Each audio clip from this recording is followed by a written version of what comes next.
Greetings, Zimbabwe. This is Olene Makoni, the National Gender Secretary, the Zimbabwe National Students Union. I'm also an advocate with Say What for the peer educators at Chinhoyi University of Technology. And today I just really want to highlight one of the paramount disturbances or fallouts that are happening in our economy, particularly in light of these incapacitated students. As many would have recognized, we have been experiencing fees hikes in every institution.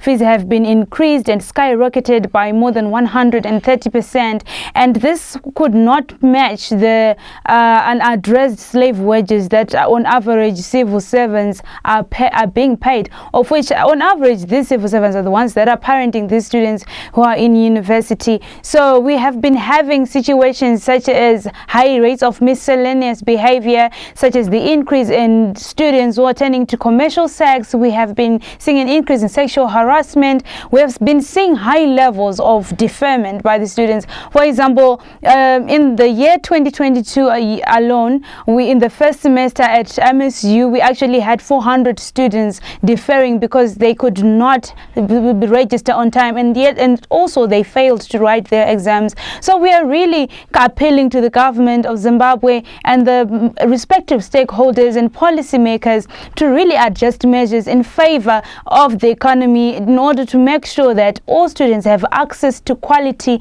and affordable education in Zimbabwe, whereby we are saying that we're encouraging the government to at least encourage institutions, encourage administrations to let students write exams without fully paying fees, and then what they can then withhold the students' results. We're encouraging them to push for payment plans. We're encouraging them to at least introduce grants for incapacitated and disadvantaged students, because we have a situation whereby loans were introduced, but then these loans are only accessible to those students who can then come forward with pay slips of a guardian or a parent. But then we need to put into the consideration the fact that we have students on our campuses who are self-dependent, who are actually heading families who do not have parents or guardians, hence they don't have collateral in order for them to take these loans. So at the end of the day, some of the measures that are being put in place as solutions are actually still disadvantaging this group of students. We also really don't forget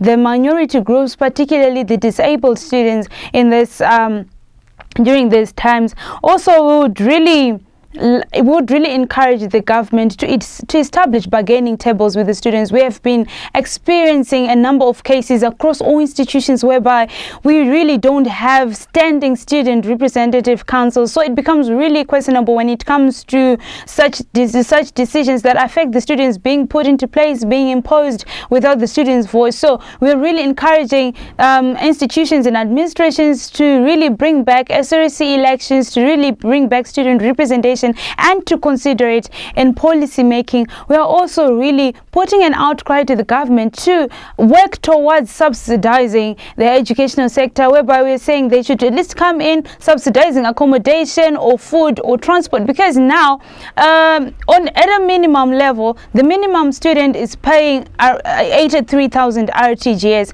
for fees only, and then they are then paying 125,000 for accommodation. Then they have to also look out for food. They also have to look out for everyday transport, and we cannot ignore the fact that we've been having a rife transport crisis in Zimbabwe, whereby it's either the prices for transportation are rising or the transport is quite scarce. So we really need the government to subsidize the transportation system for students, whereby they bring back school buses for the students, because we also understand that sometime when the government was now maybe monopolizing the transportation sector and moving it to ZUPCO, many institutions gave up their school buses, and now they were now working through ZUPCO, but now it was a disadvantage because they are now serving the whole community. So during times of exams, students can even be late for exams. They can even fail to access those buses. So this is something that we're really putting out to the government. Please subsidize the education system. Please